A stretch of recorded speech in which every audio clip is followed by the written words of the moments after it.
Ho, Tudor-minded people. It's Philadelphia Carrie for Tudor Time Machine. The word I share with you this week is baggage, a double-dealing noun.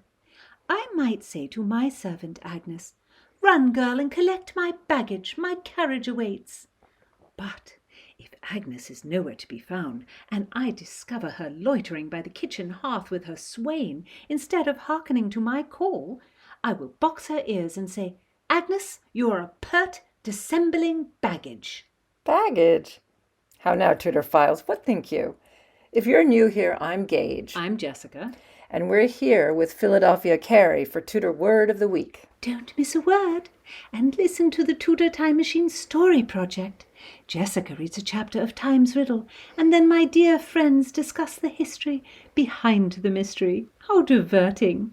So subscribe on YouTube and give me a like. Thank you for listening and enjoying our Tudor Word with us. And we also want to thank FeedSpot for naming us a Top 10 Tudor podcast for 2023, number 2 to be exact. Tudor Files are an amazing bunch of people. Every one of you just has the wit of Rosalind and the heart of Cordelia. Philadelphia, can you give us the spelling of the word baggage, our word of the week? It is spelled B-A-G-G-A-G-E, baggage. Of course, we use this word interchangeably with luggage. So in the 16th century, baggage meant, well, luggage, bags, or trunks, but it was also an insult meaning a worthless woman, a strumpet. By the 17th century, it was sometimes used more playfully, something akin to saucy, but in the 16th century, it was pretty insulting. Our example of the use of the word comes from a play by Thomas Middleton that was written in 1613, A Chaste Maid in Cheapside. How diverting! A chaste maid in Cheapside, as if such a thing were possible. A most clever title. One only must hear it to know this must be a comedy. The humor of the title is not quite so obvious to us. Can it be? There are no virtuous young women in Cheapside, no chaste maids.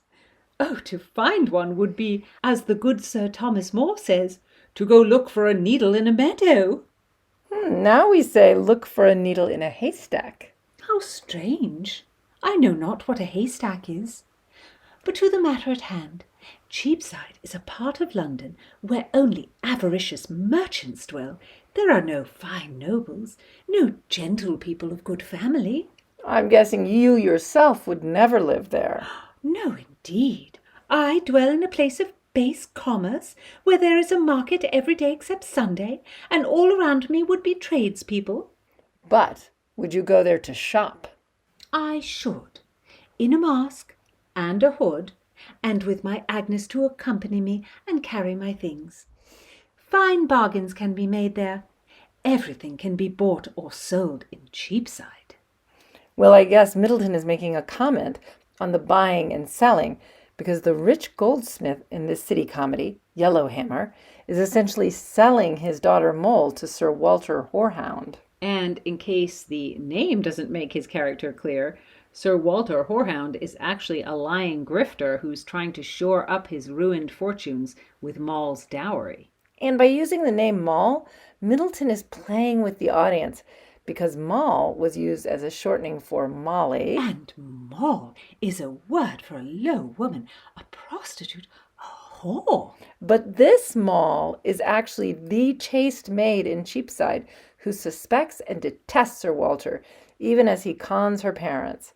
She herself wishes to marry the worthy Touchstone. And the cunning Sir Walter is also trying to pass off his own mistress as his wealthy niece and to marry her to Yellowhammer's son so he can get all the family's money. So the son is a Cambridge man who speaks Latin. He's very interested in learning, but he knows nothing of women. Which is the antecedent of our comic staple, the smart nerd who can't make it with girls. It's true. The word baggage is used by Maudlin Yellowhammer, Moll's mother, twice as an insult to her own daughter. In the first scene, there's an exchange between Maudlin and her husband. Can you share it with us, Philadelphia?